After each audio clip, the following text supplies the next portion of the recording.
Hello Tamil traders, good evening. இன்றைக்கி நம்மளோட market வந்து பார்த்தீங்கன்னா 1% அளவுக்கு பாசிட்டிவாக முடிஞ்சிருக்கு. அண்ட் பேங்க் நிஃப்டி வந்து பார்த்தீங்கன்னா 2% அளவுக்கு பாசிட்டிவாக முடிஞ்சிருக்கு. அதுக்கு காரணம் வந்து பார்த்தீங்கன்னா மதியானம் ஒரு 2:45க்கு வந்த ஒரு தகவல் தான். அதாவது ராய்ட்டர்ஸோட சோர்சஸ் வந்து சில விஷயங்கள் சொல்லியிருக்காங்கன்னு சொல்லிட்டு ஒரு ரிப்போர்ட் வருது. அதன் காரணமாக தான் வந்து பார்த்தீங்கன்னா நம்மளோட மார்க்கெட் வந்து பாசிட்டிவ் ரியாக்ட் ஆச்சு. அது என்னன்னு சொல்லி நம்ம பார்க்கறதுக்கு முன்னாடி லாஸ்ட் 3 நாளாக என்ன நடந்துச்சுன்னு பார்க்கணும். லாஸ்ட் 3 நாளாக வந்து பார்த்தீங்கன்னா நம்ம வந்து ஒரே ஒரு வீடியோவில் தான் ஒர்க் பண்ணோம். என்னென்னா உலகப்போர் வந்தால் ஸ்டாக் மார்க்கெட் எப்படி பிஹேவ் பண்ணும் அப்படின்னு சொல்லிட்டு ஒரு வீடியோ ரெடி பண்ணோம். அது வந்து எதிர்பார்த்ததை விட நிறைய நேரம் இழுத்துடுச்சு. ஸோ அதில் வந்து பார்த்தீங்கன்னா 3 நாள் போயிடுச்சு. ஸோ அதனால் ஆன்சர் த ஃபாலோயிங் வீடியோ பண்ணலை, நடுவில் நடந்த அப்டேட்ஸ் பண்ணலை, இந்த வாரம் வந்து எப்படி இருக்குன்ற வீடியோ நம்ம போடலை. ஸோ எதுவுமே போட முடியல. ஸோ அந்த வீடியோ வந்து நீங்கள் பாருங்கள். அந்த வீடியோ பார்த்துட்டு அது உங்களுக்கு யூஸ்ஃபுல்லாக இருக்கா இல்லையான்னு சொல்லிட்டு உங்களோட கருத்துக்களை அந்த வீடியோட கமெண்ட்ஸில் சொல்லுங்கள், நான் தெரிஞ்சுக்கிறேன். அண்ட் வேலைக்கிழமை வந்து பார்த்தீங்கன்னா நம்மளோட மார்க்கெட் வந்து பார்த்தீங்கன்னா ஃப்ளாட்டாக முடிஞ்சது. ஆனால் அன்றைக்கி இன்ட்ராடே லோலேருந்து பார்த்தா கிட்டத்தட்ட 500 பாயிண்ட் அளவுக்கு ரிகவர் ஆயிருந்தது நம்மளோட மார்க்கெட். அண்ட் யூரோப்பியன் மார்க்கெட் கூட வந்து பார்த்தீங்கன்னா அவங்களோட மார்க்கெட் முடியும் போது நைட்டு 9 மணிக்கு வந்து பார்த்தீங்கன்னா கிட்டத்தட்ட ஃப்ளாட்டாக தான் முடிஞ்சிருந்தது. ஈவன் அமெரிக்கன் மார்க்கெட்லேயே அதே ப்ரைஸ் ஆக்ஷன் தான். ஓப்பனிங்கில் வந்து பார்த்தீங்கன்னா ஒரு நெகட்டிவிட்டி இருந்தாலும் எண்ட் ஆஃப் த டேல வந்து பார்த்தீங்கன்னா பாசிட்டிவ் முடிஞ்சது. உலகம் ஃபுல்லாகவே வந்து பார்த்தீங்கன்னா இந்த 3 நாளில் வந்து பார்த்தீங்கன்னா பிரச்சனை முடிஞ்சிடும் அப்படின்ற மாதிரி ஒரு நம்பிக்கையோட தான் வந்து பார்த்தீங்கன்னா மார்க்கெட் முடிஞ்சது. ஆனால் வேலைக்கிழமை மார்க்கெட் முடிஞ்சதுக்கப்புறம் வெள்ளிக்கிழமை வந்து பார்த்தீங்கன்னா அட்டாக்ஸ் வந்து பார்த்தீங்கன்னா இன்டென்சிஃபை ஆச்சு. அமெரிக்காவும் இஸ்ரேலும் சேர்ந்து ஈரானில் இருக்கக்கூடிய டெஹ்ரானையும் நார்த் ஈரானையும் கனெக்ட் பண்ணக்கூடிய ஒரு மிகப்பெரிய பிரிட்ஜை வந்து அழிச்சிடுறாங்க. அந்த வீடியோ வந்து பார்த்தீங்கன்னா ட்ரம்ப் வந்து அவரோட சோஷியல் மீடியாவில் போடுறாரு. அண்ட் ஈரான் என்ன சொல்கிறாங்கன்னா இவங்க பிரிட்ஜை மட்டும் இல்லை, நிறைய ஹாஸ்பிட்டல்ஸ், ஆம்புலன்ஸ் எல்லாம் கூட அடிச்சிருக்காங்க. அண்ட் அது மட்டும் இல்லாமல் உலகம் ஃபுல்லாக இருக்கக்கூடிய டாக்டர்ஸ், ரெட் கிராஸ் மாதிரியான அமைப்புகள் வந்து பார்த்தீங்கன்னா அமெரிக்காவுக்கு கண்டனம் தெரிவிக்கணும்னு சொல்லிட்டு ஈரானோட ஃபாரின் மினிஸ்டர் வந்து பார்த்தீங்கன்னா அறிக்கையெல்லாம் கொடுக்குறாரு. அண்ட் சனிக்கிழமை என்ன நடக்குதுன்னா அமெரிக்காவோட 2 ஃபைட்டர் ஜெட்டை வந்து சுட்டு வீழ்த்துறாங்க ஈரான். ஸோ அந்த மாதிரி சுட்டு வீழ்த்துனதுக்கப்புறம் அதனோட பைலட்ஸ் வந்து பார்த்தீங்கன்னா ஈரானுக்குள்ளாரே வந்து விழுந்துடுறாங்க, மாட்டிக்கிறாங்க. அண்ட் சண்டே ஃபுல்லாக வந்து பார்த்தீங்கன்னா ஈரானுக்குள்ளார ரெஸ்கியூ டீம் அனுப்பி அமெரிக்கா வந்து அந்த 2 பைலட்ஸையும் காப்பாற்றி கொண்டு வந்துடுறாங்க. ஸோ இந்த மாதிரி வந்து பார்த்தீங்கன்னா இந்த 3 நாளுமே வந்து பார்த்தீங்கன்னா பயங்கரமாக ஒரு சினிமாவில் நடந்த மாதிரி நிகழ்வுகள் வந்து நடந்துகிட்டே தான் இருந்தது. அப்படி இருக்கும்போது வந்து பார்த்தீங்கன்னா நேற்று ஈவினிங் வந்து ட்ரம்ப் வந்து ஒரு போஸ்ட் போடுறாரு. அதாவது இதுவரையும் வந்து பார்த்தீங்கன்னா அமெரிக்காவோட பிரசிடெண்ட்டாக இருக்கட்டும், உலகத்தில் இருக்கக்கூடிய எந்த அதிபராக இருக்கட்டும், பிரைம் மினிஸ்டராக இருக்கட்டும், இந்த அளவுக்கு மோசமான வார்த்தைகளை பப்ளிக்காக யூஸ் பண்ணியிருப்பாங்களான்னு சொல்லிட்டு நம்ம வந்து முகம் சொல்லிக்கிற அளவுக்கு வந்து பார்த்தீங்கன்னா ஒரு போஸ்ட்டை போட்டிருந்தாரு. அந்த போஸ்ட் என்னன்னு சொல்லிட்டு நான் உங்களுக்கு ஸ்க்ரீனில் போடுறேன். அதில் வந்து பார்த்தீங்கன்னா அவர் என்ன சொல்கிறாருன்னா, நீங்கள் ஸ்டேட் ஆஃப் ஹார்மஸை திறங்க, அப்படி திறக்கலைன்னா உங்களோட பவர் பிளான்ட்டாக இருக்கட்டும், மற்ற இன்ஃப்ராஸ்ட்ரக்சராக இருக்கட்டும், எல்லாத்தையும் சேர்த்து செவ்வாய்க்கிழமை நான் அழிச்சிடுவேன் அப்படின்னு சொல்லிட்டு ஒரு போஸ்ட் போடுறாரு. இந்த நிகழ்வுகளுக்கு அப்புறம், இந்த போஸ்ட்டுக்கு அப்புறம் வந்து பார்த்தீங்கன்னா கண்டிப்பாக இன்றைக்கி நம்மளோட மார்க்கெட்டில் ஒரு பிளட் பாத் இருக்குன்னு சொல்லிட்டு தான் நம்ம எல்லாருமே பயந்துட்டு இருந்தோம். நானும் கூட நேற்று நம்மளோட வாட்ஸ்அப் குரூப்பில் அதை அப்டேட் பண்ணியிருந்தேன். நாளைக்கு வந்து கண்டிப்பாக நம்ம மார்க்கெட்டில் வந்து ஒரு பிளட் பாத் இருக்குன்னு சொல்லிட்டு. ஆனால் நைட்டு 10:45க்கு ஒரு அப்டேட் வருது. நம்மளோட சுப்பிரமணியம் ஜெய்சங்கர் ஃபாரின் மினிஸ்டர் இருக்கார் இல்லையா, அவரோட சோஷியல் மீடியாவில் வந்து பார்த்தீங்கன்னா ஒரு போஸ்ட் வருது. இந்த மாதிரி ஈரானோட ஃபாரின் மினிஸ்டர் வந்து பார்த்தீங்கன்னா எனக்கு ஃபோன் பண்ணியிருக்காரு, இந்த வெஸ்ட் ஏஷியா கிரைசிஸ் பற்றி நாங்கள் பேசணும்னு சொல்லிட்டு ஒரு அப்டேட் வருது. அங்கேருந்து ஒரு 1/4 மணி நேரத்துக்குள்ளாரே வந்து பார்த்தீங்கன்னா ஈரானோட ஃபாரின் மினிஸ்டர் ரஷ்யாவுக்கும் ஃபோன் பண்ணியிருக்காரு. ஸோ இதுல வந்து என்ன தெரியுதுன்னா, கிளியராக வந்து ஈரானோட தலைமை வந்து பார்த்தீங்கன்னா அரசியல் தலைமை இந்த பிரச்சனை பெருசாகக்கூடாதுன்னு சொல்லிட்டு நினைக்கிறாங்கன்னு தெரிய வந்தது. அண்ட் அது மட்டும் இல்லாமல் ஒபெக் ப்ளஸ் நாடுகளோட கூட்டமைப்பு வந்து என்ன சொல்கிறாங்கன்னா, நாங்கள் க்ரூட் ஆயில் உற்பத்தியை இதுக்கு முன்னாடி பண்ணிட்டு இருந்ததை விட டபுள் ஆக்க போகிறோம்னு சொல்லிட்டு சொல்லியிருக்காங்க. இந்த 2 அப்டேட்டும் வந்ததோட விளைவாக வந்து பார்த்தீங்கன்னா இன்றைக்கி க்ரூட் ஆயில் வந்து காலையில் அந்த அளவுக்கு கேப் அப்லாம் ஓப்பன் ஆகல. கிட்டத்தட்ட ஒரு 1% 1.5% அளவுக்கு தான் பாசிட்டிவாக ஓப்பன் ஆச்சு, அதாவது அதிகமாக ஓப்பன் ஆச்சு. அண்ட் அதுக்கப்புறம் $113 வரைக்கும் போச்சு. ஓகே, நம்மளோட மார்க்கெட் வந்து இன்றைக்கி அடி வாங்க போகுதுன்னு சொல்லிட்டு தான் நம்மளும் நினச்சிட்டு இருந்தோம். காலையில் ஒரு 6:30 மணி 7 மணிக்கு வந்து கிஃப்ட் நிஃப்டி பயங்கர நெகட்டிவாக காமிச்சது. அண்ட் காலையில் 8:30 மணிக்கு நம்மளோட ப்ரீ மார்க்கெட் வீடியோ நம்ம பேசும்போது வந்து பார்த்தீங்கன்னா ஒரு 70லேருந்து 80 பாயிண்ட் அளவுக்கு கேப் டவுன் ஆகும்னு சொல்லிட்டு இண்டிகேட் பண்ணுது. ஒரு 8:45க்கு ஒரு அப்டேட் வருது. இந்த அப்டேட் வந்து பார்த்தீங்கன்னா ஆக்சியோஸ் அப்படின்ற ஒரு செய்தி ஊடகத்துக்கிட்ட இருந்து வருது. இதில் அவங்க என்ன சொல்கிறாங்கன்னா, அமெரிக்காவும் ஈரானும் அடுத்த 45 நாளைக்கு ஒரு டெம்பரவரியாக சீஸ்ஃபயர் கொண்டு வரதுக்கு வந்து பேசிகிட்டு இருக்காங்கன்னு சொல்லிட்டு ஒரு அப்டேட் வருது. இந்த அப்டேட்டுக்கு அப்புறம் வந்து பார்த்தீங்கன்னா நம்மளோட மார்க்கெட் வந்து 70 பாயிண்ட் அளவுக்கு கேப் அப்பில் ஓப்பன் ஆகுது. எப்படி ஒவ்வொரு மணி நேரத்துக்கு ஒரு முறை வந்து பார்த்தீங்கன்னா அப்படியே சீனே மாறுது பார்த்துக்கோங்க. நம்மளால் முடிஞ்ச வரைக்கும் இந்த எல்லா அப்டேட்ஸையும் வந்து பார்த்தீங்கன்னா நம்மளோட வாட்ஸ்அப் சேனலில் வந்து டெக்ஸ்ட்டாகவும் வாய்ஸ் மெசேஜாகவும் நம்ம போட்டுட்ருக்கோம். ஒருவேளை உங்களுக்கு இந்த அப்டேட்ஸ் எல்லாம் உடனுக்குடனே தெரிஞ்சுக்கணுன்னா நம்மளோட வாட்ஸ்அப் சேனலில் சேர்ந்துக்கோங்க. இந்த மாதிரி வந்து அப்டேட்ஸ் வந்து நம்மளோட மார்க்கெட் வந்து பார்த்தீங்கன்னா காலையில் பாசிட்டிவ் ஓப்பனாக இருந்தாலும் அதுக்கப்புறம் வந்து பார்த்தீங்கன்னா ஐஆர்ஜிசி இஸ்ரேலும் மாற்றி மாற்றி அட்டாக்ஸை கண்டினியூ பண்ணிக்கிட்டே தான் இருக்காங்க. இந்த அமெரிக்காவும் சரி, ஈரானோட அரசியல் தலைமையும் சரி பிரச்சனையை முடிக்கணும்னு தான் நினைக்கிறாங்க. ஆனால் ஈரானில் ஐஆர்ஜிசியும் இந்த பக்கம் இஸ்ரேலும் வந்து பார்த்தீங்கன்னா சண்டை போடணும்னு விருப்பப்படுறாங்க. இவங்களே பேச்சுவார்த்தைக்கு வந்தால் கூட கண்டினியூஸாக அட்டாக் நடக்கிறதுனால ஒரு ஸ்டேஜில் பேச்சுவார்த்தை வேணான்னு சொல்லிட்டு முடிவு எடுத்துடுறாங்க ஈரான். அதே மாதிரி அமெரிக்கா ஒரு ஸ்டேஜில் வந்து பார்த்தீங்கன்னா இஸ்ரேலோட ப்ரெஷர் காரணமாக அவங்க வந்து மறுபடியும் அட்டாக்ஸை ஸ்டார்ட் பண்ண ஆரம்பிச்சிடுறாங்க. இதே மாதிரி ஒரு டாமினோ எஃபெக்டாக இது கண்டினியூ ஆகிட்டே இருக்குது. அண்ட் என்னோட அனாலிசிஸ் படி வீக்கெண்டில் வந்த சில நிகழ்வுகளை வச்சு நான் சொல்கிறேன், ஈரான் வந்து உலகத்தில் இருக்கக்கூடிய மற்ற நாடுகளில் பகச்சிக்க கூடாதுன்னு சொல்லிட்டு ரொம்பவுமே தெளிவாக இருக்காங்க. காரணம் என்னென்னா, கனடாவை சேர்ந்த ஒரு கப்பலை வந்து விட்டுருக்காங்க. அதே மாதிரி இட்டாலி, ஸ்பெயினை சேர்ந்த கப்பல்கள்லாம் வந்து பார்த்திங்கன்னா ஸ்ட்ரெய்ட் ஆஃப் ஹார்மஸில் போகிறதுக்கு அனுமதிச்சிருக்காங்க. அண்ட் நம்ம இந்தியாவுக்கு வந்து பார்த்திங்கன்னா ஈரான்லேருந்து ஒரு ஆயில் கப்பல் வந்து பார்த்திங்கன்னா வந்து ரீச் ஆயிருக்கு. சில நியூஸ் ரிப்போர்ட்ஸில் வந்து பார்த்தீங்கன்னா பேமெண்ட் பண்ணாததுனால அந்த கப்பல் வந்து மறுபடியும் சைனாக்கு போயிடுச்சுன்னு சொல்லிட்டு ரூமர் வந்திருந்தாலும், அதுக்கப்புறம் வந்து பார்த்தீங்கன்னா நம்மளோட கவர்மெண்ட் வந்து தெளிவுபடுத்திட்டாங்க, அந்த மாதிரிலாம் திருப்பி போல் அந்த கப்பல் வந்து இந்தியாவுக்கு தான் வந்திருக்கு. அதில் வந்திருக்கிற க்ரூட் ஆயில் வந்து பார்த்தீங்கன்னா இந்தியாவோட ரிஃபைனரிஸ்க்கு தான் போக போகுதுன்னு சொல்லிட்டு அப்டேட் பண்ணிட்டாங்க.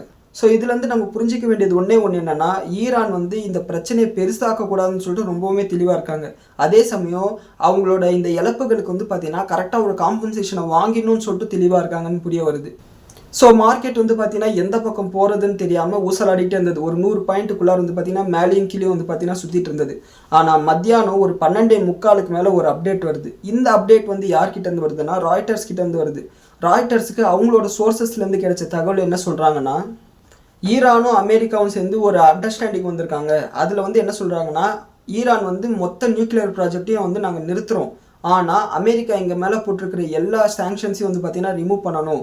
இதை பண்ணாங்கன்னா ஒரு 10-15 நாளுக்குள்ளார வந்து பார்த்திங்கன்னா நம்ம வந்து டீலை சைன் பண்ணிக்கலாம். அண்ட் அது மட்டும் இல்லாமல் ஸ்ட்ரெய்ட் ஆஃப் ஹார்மஸை உடனே திறந்துடுறோம் அப்படின்னு சொல்லிட்டு சொல்லியிருக்காங்க அப்படின்னு சொல்லிட்டு சில தகவல்கள் வந்து பார்த்திங்கன்னா ராய்ட்டர்ஸ் கிட்ட இருந்து வருது. ஸோ இந்த ரிப்போர்ட்டுக்கு அப்புறம் தான் வந்து பார்த்திங்கன்னா நம்மளோட மார்க்கெட் டிராஸ்டிக்காக வந்து இன்க்ரீஸ் ஆகுது. எந்த அளவுக்கு இன்க்ரீஸ் ஆகுதுன்னா, அங்கேருந்து கிட்டத்தட்ட 200-250 பாயிண்ட் வரைக்கும் போயிட்டு ஒரு ஸ்டேஜில் 23,000 தாண்டிடுவோன்ற மாதிரி ஒரு நம்பிக்கை வந்து நமக்கு கொடுத்தது. அண்ட் இன்னைக்கு நைட் வந்து பார்த்திங்கன்னா ட்ரம்ப் கிட்ட வந்து ஒரு முக்கியமான ஒரு அனௌன்ஸ்மெண்ட் வரப்போகுது. அதாவது அமெரிக்கன் டைமிங்கில் மத்தியானம் 1 மணிக்கு வந்து பார்த்தீங்கன்னா ட்ரம்ப் வந்து ப்ரெஸ் கான்ஃபரன்ஸ் கொடுக்க போகிறாங்க. அதாவது அமெரிக்கன் டைமிங்கில் 1 மணினா நம்மளோட டைமிங் வந்து பார்த்தீங்கன்னா 11 மணிலேருந்து 12 மணிக்குள்ளார இருக்கும் நைட்டு. ஸோ அந்த அப்டேட் வந்து பார்த்தீங்கன்னா என்ன ஏதுன்னு சொல்லிட்டு நம்மளோட வாட்ஸ்அப் சேனலில் நான் அப்டேட் பண்ணுறேன். ஸோ தவறாமல் பார்க்கணுன்னா நீங்கள் வந்து அதில் ஜாயின் பண்ணிக்கலாம்.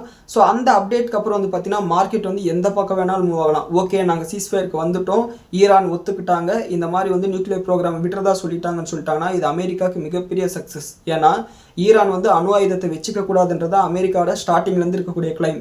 அண்ட் அது மட்டும் இல்லாமல் ஒருவேளை ஈரானுக்கு இதுக்கு ஒத்துக்கிட்டாங்கன்னா இது மிகப்பெரிய ஒரு பிரேக் த்ரூவாக இருக்கும். நாளைக்கு மார்க்கெட் வந்து பயங்கரமாக கேப் அப் ஆகிறதுக்கு வாய்ப்பு இருக்குது. இல்லை ஈரான் வந்து இதுக்கு ஒத்துக்கலை, நாங்கள் அட்டாக்ஸை பெருசு பண்ணுறோன்னு அமெரிக்கா சொன்னாலோ, இல்லை ட்ரம்ப் வந்து சில பாசிட்டிவான ஸ்டேட்மெண்ட் கொடுத்து அதெல்லாம் நாங்கள் பேசவே கிடையாதுங்கன்னு ஈரான் மறுத்தாலோ நாளைக்கு மார்க்கெட் வந்து கேப் டவுனில் ஆகிறதுக்கு வாய்ப்பு இருக்குது. ஸோ அதனால தான் வந்து பார்த்தீங்கன்னா மத்தியானம் 3 மணிக்கு கூட வந்து பார்த்தீங்கன்னா நான் ஒரு வாய்ஸ் மெசேஜ் கொடுத்துருந்தேன். நாளைக்கு மார்க்கெட் வந்து எப்படி வேணாலும் இருக்கலாம், கொஞ்சம் கவனமாக இருங்க, உஷாராக இருங்கன்னு சொல்லிட்டு. கண்டிப்பாக நம்மளோட ஃபாலோவர்ஸ் வந்து சேஃபாக தான் ட்ரேட் பண்ணியிருப்பீங்கன்னு சொல்லிட்டு நான் நம்புகிறேன். ஸோ இதெல்லாம் வந்து பார்த்தீங்கன்னா ஜியோபொலிட்டிக்கலாக நடந்த ஈவெண்ட்ஸ். ஸோ இதை பொறுத்து தான் வந்து பார்த்தீங்கன்னா அடுத்து நம்மளோட மார்க்கெட் எப்படி இருக்க போகுதுன்ற டைமென்ஷனே வந்து பார்த்தீங்கன்னா நம்மளால் கணிக்க முடியும். அண்ட் இன்றைக்கி நம்மளோட மார்க்கெட் அனாலிசிஸ்க்கு வந்தோம்னா, நான் ஸ்டார்டிங்லேயே சொன்ன மாதிரி இன்றைக்கி காலையில் நம்மளோட நிஃப்டி வந்து 70 பாயிண்ட் அளவுக்கு கேப் அப்பில் ஓப்பன் ஆகுது. அங்கேருந்து பார்த்தீங்கன்னா ஒரு செல் ஆஃப் வருது. ஆனால் மத்தியானம் இந்த 12:45 மேலே வந்து அப்டேட் காரணமாக வந்து பார்த்தீங்கன்னா மார்க்கெட் வந்து பயங்கரமாக ஏற ஆரம்பிக்குது. காலையில் ஒரு பாயிண்ட் ஆஃப் டைமில் அட்வான்ஸ் டிக்ளைன் ரேஷியோ பார்க்கும்போது 1:1 இருந்தது. ஒரு ஷேர் வந்து பாசிட்டிவ் வந்தது, ஒரு ஷேர் வந்து நெகட்டிவ் வந்தது. ஆனால் எண்ட் ஆஃப் த டேல வந்து பார்த்தீங்கன்னா இருக்கிற மொத்தம் 3300 கம்பெனியில் வந்து பார்த்தீங்கன்னா 2011 கம்பெனி பாசிட்டிவாகவும் 750 கம்பெனி நெகட்டிவாகவும் மாறி இருக்கு. அண்ட் நிஃப்டி வந்து பார்த்தீங்கன்னா 1% அளவுக்கு பாசிட்டிவாக இருந்தாலும் பேங்க் நிஃப்டி வந்து 2% அளவுக்கு கிட்டத்தட்ட 1000 பாயிண்ட்ஸ் அளவுக்கு பாசிட்டிவ் வந்தது. அதுக்கு காரணம் என்னன்னா, இந்த 3 நாளில் வந்து பார்த்தீங்கன்னா Q4 பிஸ்னஸ் அப்டேட்டை எல்லா பேங்க்ஸும் கொடுத்துருந்தாங்க. அந்த எல்லா பிஸ்னஸ் அப்டேட்டும் வந்து பார்த்தீங்கன்னா ஓரளவுக்கு ரீசனபிளாக இருந்தது. அவங்களோட லோனும் அதிகமாக இருந்தது, டெபாசிட்ஸும் அதிகமாக இருந்தது. அதன் காரணமாக தான் பேங்க்ஸில் வந்து பார்த்தீங்கன்னா எக்ஸ்ட்ரா பாசிட்டிவிட்டியை நம்மளால் பார்க்க முடிஞ்சது. உதாரணத்துக்கு பந்தன் பேங்கோட Q4 பிஸ்னஸ் அப்டேட் வந்து பார்த்தோம்னா அவங்களோட டெபாசிட் வந்து பார்த்தீங்கன்னா இயர் பேசிஸில் 10% இன்க்ரீஸ் ஆயிருக்கு. அண்ட் அவங்களோட லோன் டிஸ்பர்ஸ்மெண்ட் வந்து பார்த்தீங்கன்னா இயர் பேசிஸில் 12% அளவுக்கு இன்க்ரீஸ் ஆயிருக்கு. அண்ட் அவங்களோட காசா டெபாசிட் வந்து பார்த்தீங்கன்னா இயர் பேசிஸில் வந்து பார்த்தீங்கன்னா 3% அளவுக்கு இன்க்ரீஸ் ஆயிருக்கு. அடுத்து நம்மளோட IDFC ஃபர்ஸ்ட் பேங்க் வந்து பார்த்தீங்கன்னா அவங்களோட லோன் அண்ட் அட்வான்ஸ் வந்து பார்த்தீங்கன்னா 20% இயர் பேசிஸில் இன்க்ரீஸ் ஆயிருக்கு. அண்ட் அவங்களோட டெபாசிட் வந்து பார்த்தீங்கன்னா 17% அளவுக்கு இன்க்ரீஸ் ஆயிருக்கு. இது வந்து IDFC பேங்க்கு பாசிட்டிவான விஷயமாக தான் பார்க்கப்படுது.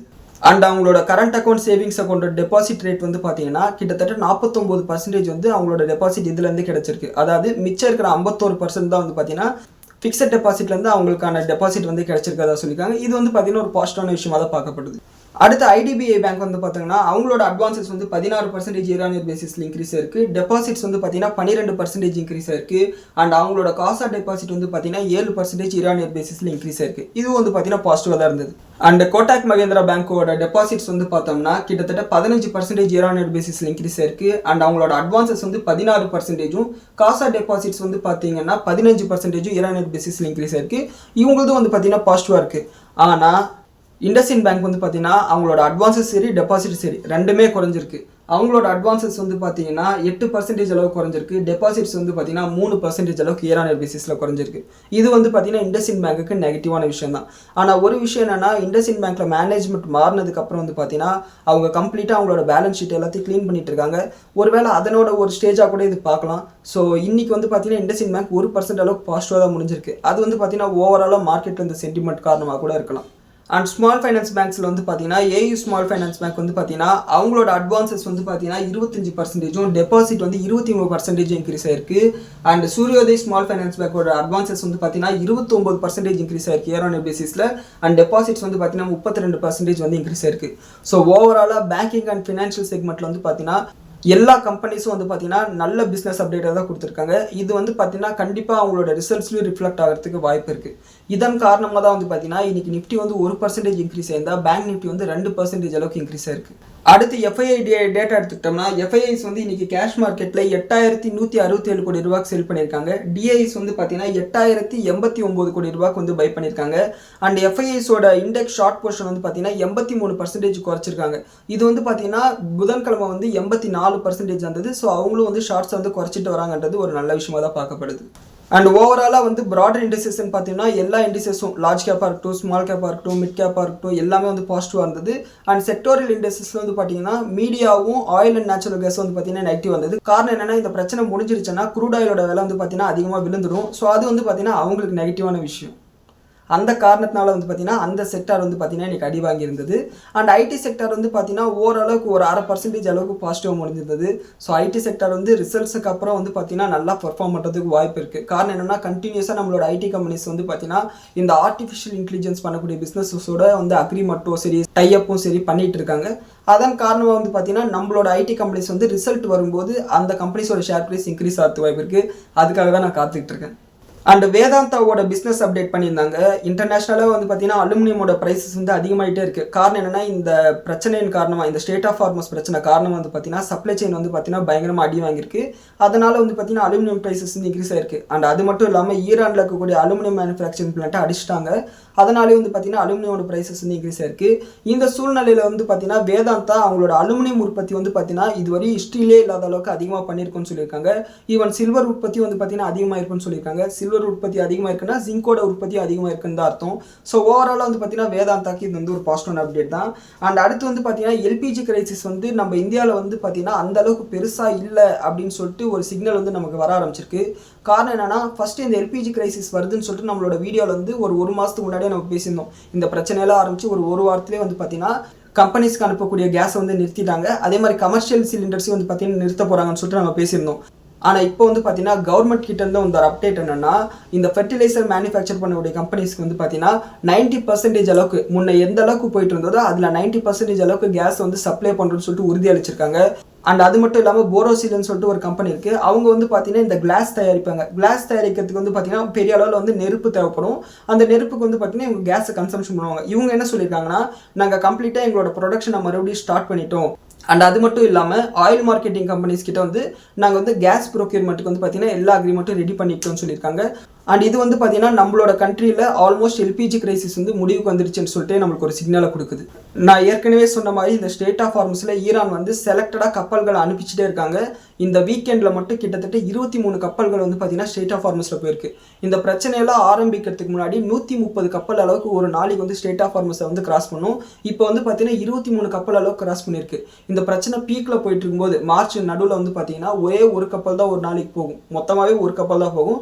இப்போ இந்த வீக்கெண்டில் வந்து பார்த்தீங்கன்னா ஒரு நாளைக்கு 23 கப்பல் அளவுக்கு போயிருக்கு. இதுவே வந்து பார்த்தீங்கன்னா ஒரு பாசிட்டிவான டெவலப்மெண்ட்டாக தான் பார்க்கப்படுது.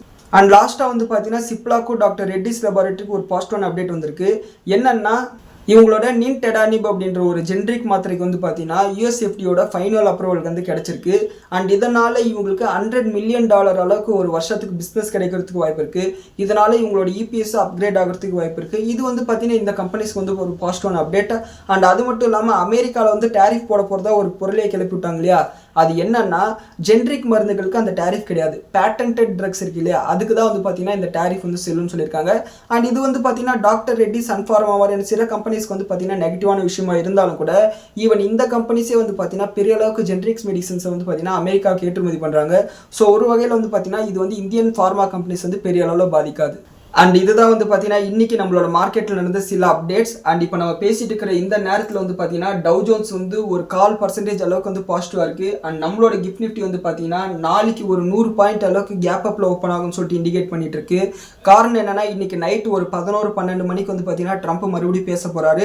அதில் ஏதாவது பாசிட்டிவாக பேசிட்டாருன்னா நாளைக்கு கேப் அப்பில் ஓப்பன் ஆகும். அது என்ன ஏதுன்னு சொல்லிட்டு நம்மளோட வாட்ஸ்அப் சேனலில் நான் உடனுக்குடனே அப்டேட் பண்ணுறேன். அண்ட் இதுதான் வந்து பார்த்தீங்கன்னா இன்னைக்கு நம்மளோட மார்க்கெட்டில் நடந்த சில முக்கியமான அப்டேட்ஸ். அண்ட் இந்த வீடியோ வந்து உங்களுக்கு யூஸ்ஃபுல்லாக இருக்குன்னு சொல்லிட்டு நான் நம்புறேன்.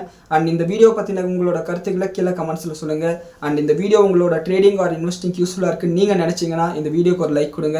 அண்ட் நம்ம சேனலுக்கு நீங்கள் முதல் முறை வந்திருக்கீங்கன்னா ஒரு சப்ஸ்கிரைப் பண்ணிக்கோங்க, பக்கத்தில் இருக்கிற பெல் பட்டன் அமைக்கிக்கோங்க. காரணம் என்னன்னா அந்த பெல் பட்டன் அமுக்குனா தான் நம்மளோட வீடியோ போட்ட உடனே உங்களுக்கு வரும். இல்லைன்னா வந்து பார்த்தீங்கன்னா நம்மளோட வீடியோ போட்டால் கூட அது ஒரு 3 நாள் 4 நாள் கழிச்சு தான் உங்களுக்கு வரும். ஏன்னா இது வந்து பார்த்தீங்கன்னா டெய்லி ஒரு வீடியோன்றதுனால 3 நாள் கழிச்சு வரும்போது அது உங்களுக்கு யூஸே ஆகாது. அதனால தான். அண்ட் இந்த வீடியோ வந்து பார்த்தீங்கன்னா உங்களோட நண்பர்களுக்கு பகிருங்க. நன்றி, வணக்கம்.